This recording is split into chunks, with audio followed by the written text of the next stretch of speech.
तो बच्चा पार्टी कैसे हो। स्टोरी टाइम कहानियाँ जो जीना सिखाए में आप सबका स्वागत है। तो आज हम फिर से एक न्यू स्टोरी सुनेंगे। बहुत टाइम हो गया ना, न्यू स्टोरी नहीं हुई, बनाना नहीं हुई, अपलोड ही नहीं हुई। तो चलो कोई बात नहीं, आज हम फिर से एक न्यू स्टोरी चालू करते हैं और आपको मैं समझाती भी हूँ और सुनाती भी हूँ। ओके, तो स्टोरी का नाम है कर्मों का लेखा जोखा। क्या नाम है स्टोरी का? कर्मों का लेखा जोखा। जो लोग कहते हैं कि हमने तो एक जन्म में किसी के साथ कुछ गलत नहीं किया, किसी का बुरा नहीं किया, और लोग कितने बुरे कर्म कर रहे हैं फिर भी फलीभूत हो रहे हैं, भगवान उनको खूब दिन दुनी रात चौगनी तरक्की दे भी रहे हैं ना। ठीक है, तो उनके लिए भगवान किसी को कुछ नहीं देते हैं, बल्कि हमारे पुनर्जन्म के कर्मों का ही फल हमको इस जन्म में मिलता है, और जो इस जन्म में हम करेंगे उनका भी वैसा ही फल हमें अगले जन्म में मिलेगा। इसलिए इस जन्म में ऐसा कुछ न करें कि अगले जन्म में उसका फल हमें खराब मिले, है ना। फिर खराब फल मिलेगा तो खराब फल हमें भोगना पड़ेगा, है ना। अच्छा कर्म करोगे तो अच्छा फल भोगने मिलेगा। तो सुनो, फिर भगवान किसी को कुछ नहीं देते, बल्कि हमारे पुनर्जन्म के कर्मों का ही फल हमको हर जन्म में मिलता है। तो क्या हुआ, एक महिला बहुत ही धार्मिक थी और बहुत ज़्यादा पूजा पाठ और गुरुओं के आहार विहार में संलग्न रहती थी। एक महिला थी, एक लेडीज़, जो बहुत भक्ति मार्ग में थी, बहुत ज़्यादा। तो वो पूजा पाठ करती थी, गुरु लोगों की सेवा करती थी, उनका सब, उनको क्या चाहिए वो हिसाब से उनको देती थी, उसके नित्य नियम से जो वो पूजा पाठ सब करती थी। किसी को कभी गलत न बोलना उसकी अभी बताओ आदत थी। किसी को कभी गलत न बोलना, सबसे प्रेम से मिलकर रहना उसकी आदत बन चुकी थी। उसकी आदत क्या थी? कभी किसी को गलत नहीं बोलना और सबसे प्रेम से स्नेह से सबके साथ रहना, ये उसकी आदत बन चुकी थी। देखो, एक चीज़ आप बार बार करोगे, कोई अच्छे ट्रैक पे होंगे आप, तो वो अच्छी चीज़ ऑटोमेटिक आप फॉलो करेंगे और वैसे ही रहोगे। वैसे ही बोलते वक्त, सोचते वक्त आप ध्यान रखोगे क्या बोल रहे, क्या सोच रहे, क्या कर रहे हैं, ये ऑटोमेटिक इम्प्रूवमेंट होते रहता है। तो सुनो भी, वो सिर्फ एक चीज़ से दुखी थी कि उसका आदमी उसको रोज़ किसी ना किसी बात पर लड़ाई झगड़ा करता था। उसका आदमी यानी उसके हस्बैंड, वो लेडीज़ के जो नित्य नियम से पूजा पाठ करती थी, धार्मिक थी, तो और वो खुद अच्छे से भी बर्ताव करती थी सबके साथ। लेकिन उसको परेशानी ये थी कि उसका हस्बैंड उसे रोज़ मारपीट करता था, उसके साथ लड़ाई झगड़ा करता था। उस आदमी ने उसे कई बार इतना मारा कि उसकी हड्डी भी टूट गई थी। लेकिन उस आदमी का रोज का काम था, लेकिन ये उसके रोज का काम हो गया था उस आदमी का, तो झगड़ा करना। उस महिला ने अपने गुरु महाराज जी से पूछा कि हे गुरुवर, मेरे से कौन कौन सी ऐसी भूल हो गई? मैं पूजा पाठ मंदिर में जाती हूँ, गुरुओं की सेवा भी करती हूँ और अपनी श्रद्धा के अनुसार दान भी करती हूँ। उसने फिर, अब वो परेशान होगी, तंग आ गई। तो हम किसी को दुख अपना शेयर करते हैं ना, तो वो जिसको मानती थी गुरु को, उसने बोला उनको, एक जो बुजुर्ग गुरु थे, अच्छे प्रसिद्ध थे, उनके जो भी आसपास इलाके में रहते थे, तो उनको पूछा कि मैं तो इतनी पूजा पाठ करती हूँ, अच्छे से रहती हूँ, अच्छे से बर्ताव करती हूँ, फिर भी मेरा हस्बैंड मुझे मारपीट करते, झगड़ा करते रहते, तो मैं क्या करूँ? गुरुओं की सेवा भी करती हूँ और अपनी श्रद्धा अनुसार दान भी करती हूँ। जो उसके पास जो कुछ भी हो उसके आपत के हिसाब से वो दान करती है हमेशा, लेकिन मेरा आदमी मुझे रोज मारता है, मैं क्या करूँ? गुरु महाराज जी ने कहा, क्या वो तुझे रोटी देता है? गुरु महाराज जी ने कहा, वो क्या वो तुझे रोटी देता है? महिला ने कहा, हाँ जी देता है। महिला ने कहा गुरुवर को कि हाँ, रोटी तो देता है, कि उसके हस्बैंड उसको रोज़ खाना देते क्या? तो बोले हाँ देता है। गुरु महाराज जी ने कहा, फिर ठीक है, कोई बात नहीं। उस महिला ने सोचा, अब शायद गुरु को कोई दया या कृपा हो जाए, गुरु को कोई दया और कृपा हो जाए और वो उसको मारना पीटना छोड़ दे। अभी देखो क्या हुआ, उस महिला ने सोचा अब शायद गुरु की कोई दया वो कृपा हो जाए और उसको मारना पीटना छोड़ दे। उसको ऐसा लगा हम किसी को कोई बात, उसने वो गुरु अच्छे थे, कुछ जानकार थे, अच्छे थे, प्रसिद्ध थे, तो उनको ऐसा लगा कि ये मुझे कोई इनको बता दिया तो ज़रूर गुरुजी कुछ उपाय करेंगे। ये अभी धार्मिक लोगों में क्या होता है कि कोई मंत्र दे दिया, जप कर दो, कुछ ऐसा कर दो, कुछ वैसा कर दो, तो उससे सेटिस्फैक्शन कि चलो इससे ये चीज़ हो रही है, अच्छी हो रही है, कि वैसा वो इंसान वो ट्रैक पे सोचना लग जाता। तो ऐसा कुछ उसे लगा अभी गुरु को बात बता दी तो मेरी परेशानी दूर हो जाएंगी, मेरा आदमी मुझे मारना पीटना बंद कर देगा, छोड़ देगा, उसको मारना पीटना छोड़ दे। लेकिन ऐसा कुछ नहीं हुआ। उसकी तो आदत बन ही गई थी रोज अपनी घरवाली की पिटाई करना। अब उस आदमी की तो आदत ही बन गई थी कि रोज अपने बीवी को, अपने वाइफ को मारना पीटना ही उसकी आदत ही बन गई।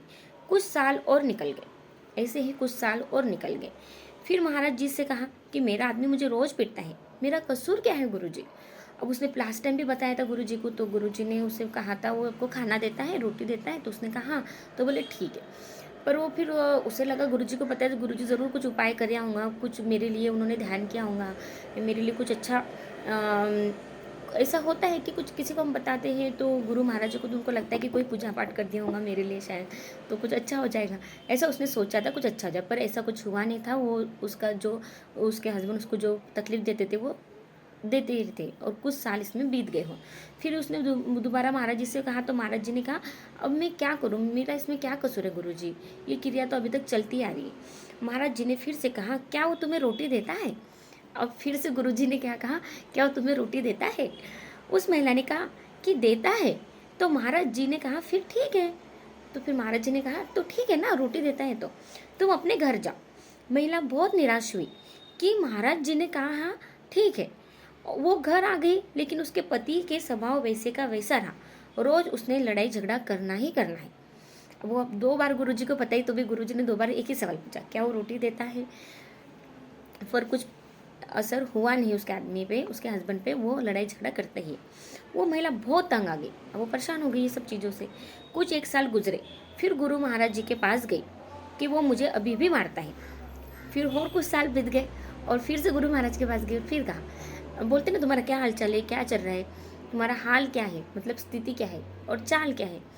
तो हाल चाल इसका मीनिंग बाद में समझाऊंगी, वो थोड़ा विस्तार से है, वो कोई और नए स्टोरी में आएगा नए वर्ष तब बताऊंगी। चलो ठीक है। तो कोई पूछता है नॉर्मली हमको आप कैसे हो, क्या हाल चाल है, तो हम क्या बोलते हैं नहीं नहीं वही चल रहा है, ऐसा ही है वैसा ही है। तो इस बार फिर दोबारा गई इतने एक 2 साल बाद, तो फिर से गुरुजी ने कहा को उसने बताई कि मेरा पति अभी भी मुझे मारता है, मेरे हाथ की हड्डी भी टूट गई है। उसने कहा कि मेरे हाथ की हड्डी भी टूट गई है, मेरा कसूर क्या है, मैं पूजा पाठ और गुरु की सेवा भी करती हूँ, फिर भी मुझे ज़िंदगी में सुख क्यों नहीं मिल रहा। मैं सब कुछ करती हूँ, पूजा पाठ करती हूँ, दान धर्म करती हूँ, अच्छे से रहती हूँ, अच्छा सोचती हूँ, अच्छा बोलती हूँ, फिर भी मुझे दुख क्यों मिल रहा है। ये उसका सवाल था उस लेडीज़ का। गुरु महाराज जी ने कहा, फिर कहा वो तुझे रोटी देता है। गुरु महाराज जी ने फिर कहा वो तुझे रोटी देता है। उसने कहा हाँ देता है। महाराज जी ने कहा फिर ठीक है। फिर से महाराज जी ने कहा फिर ठीक है। इस बार वो महिला जोर जोर से रोने लगी और बोली, अब वो महाराज के पास जोर जोर से रोने लगी और बोली कि महाराज जी मुझे मेरा कसूर तो बता दो, मैंने अभी किसी के साथ बुरा नहीं किया, फिर मेरे साथ ऐसा क्यों हो रहा है। मैंने अभी तक किसी के साथ बुरा नहीं किया, फिर ऐसा क्यों हो रहा है। अब इसका मुझे कुछ सोल्यूशन बता दो या फिर इसका कारण बता दो कि ऐसा क्यों हो रहा है। महाराज कुछ देर शांत हुए। अब गुरु जी थे, ज्ञानी तो होंगे ही, शांत थे। शांत हुए और फिर बोले, बीवी तेरा पति पिछले जन्म में तेरा बेटा था। उन्होंने कहा उसको कि अभी तो तुम बीवी हो उसकी, पर पिछले जन्म में वो तुम्हारा बेटा था, तो उसकी सौतेली माँ थी, तो रोज़ उसको सुबह शाम। बताओ गुरुजी ने क्या कहा। अभी कुछ ज्ञानी पुरुष होते हैं ना, तो उनको पुरानी बातें भी पता चल जाती है ध्यान में बैठ के। मेडिटेशन में बहुत ताकत होती है, तो मुझसे बहुत कुछ जीत पाते हो। आजकल इंसान सब चीज़ों पे जीत पा चुका है, पर खुद पे नहीं जीत पाया अभी तक। तो इसलिए अपने खुद के ऊपर जीत पानी है तो उसके लिए मेडिटेशन करना ज़रूरी है। अपने विकारों पर, अपने अंदर बहुत सी चीज़ें हैं, तो उन सब पे जीत पाने के लिए मेडिटेशन करना, ध्यान देना जरूरी है। सन्यासी लोग होते हैं जो बहुत ज़्यादा मेडिटेशन करते हैं, तो उनके अंदर वो ऑटोमेटिक वो ध्यान की अवस्था में आ जाते हैं, वैसी योग शक्ति उनमें आ जाती है, तो समझ जाते हैं कुछ जन्मों का कर्म होगा या फिर कुछ उनको विजुलाइज भी हो जाता है। तो ऐसा, तो उन्होंने कहा जो तुझे तकलीफ हो रही है, तो अभी तो इस जन्म में उसकी बीवी है, फिर पिछले जन्म में तो उसकी माँ थी। और कौन सी माँ थी, सौतेली माँ थी, और वो तेरा बेटा था, और तू उसको रोज मारती रहती थी और उसको कई दिन तक भूखा रखती थी। शुक्र मना कि इस जन्म में वो तुझे रोटी तो दे रहा है। उन्होंने कहा कि तू शुक्र मना कि इस जन्म में वो तुझे रोटी तो दे रहा है कम से कम, पिछले जन्म में तो तू उसे रोटी भी नहीं देती थी, सिर्फ मारते देती थी। ये बात सुनकर महिला एकदम चुप हो गई। अब ऐसा शॉकिंग रिएक्शन कोई बात हमने बताया तो वो एकदम से शॉक हो गई कि ऐसा क्या। गुरु महाराज जी ने कहा, बेटा जो कर्म तुमने किए हैं उसका भुगतान तो तुम्हें अवश्य करना ही चाहिए। उसको बताया कि पिछले जन्म में जो घटना घटी अभी हर कोई देख नहीं सकता, ये जो इसके लिए ना बहुत डीपली समझने की ज़रूरत होती है।